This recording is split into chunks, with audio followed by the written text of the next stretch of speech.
ઉત્તમસિંહ આપનું ચેકપોસ્ટ લાઈવમાં સ્વાગત કરું છું. આપ જે જોઈ રહ્યા છો તે છે પેટલાદ રોડ.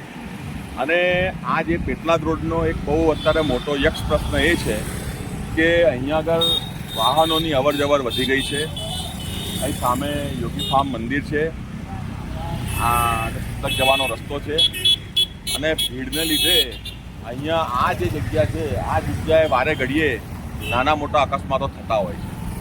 તો મારું નડિયાદના મ્યુનિસિપલ કોર્પોરેશનના જે નવા કમિશનર શ્રી આવ્યા છે તેમને ચેકપોસ્ટ લાઈવ તરફથી વિનંતી છે કે અહીંયા આગળ યોગી ફાર્મ આગળ જે સ્વામિનારાયણ મંદિર છે ત્યાં આગળ બમ્પ અને આ જગ્યાએ જે ઝલક પોલીસ ચોકી છે તેની આગળ બમ્પ અને એની આગળ જે ઓવરબ્રિજ છે એ ઓવરબ્રિજ પાસે બમ્પની વ્યવસ્થા કરવામાં આવે જેથી કરીને અકસ્માતનો સંભવ ઓછો રહે. અને આ ઘણો ગંભીર પ્રશ્ન છે અને આ બાબતે ત્વરિત તાત્કાલિક કાર્ય કરશો જી, કારણ કે જો ભવિષ્યમાં કોઈ અકસ્માત થશે તો તેના જવાબદાર આપ અધિકારી હશો એવું નડિયાદની જનતાનું કહેવું છે. Checkpost live Nadiad.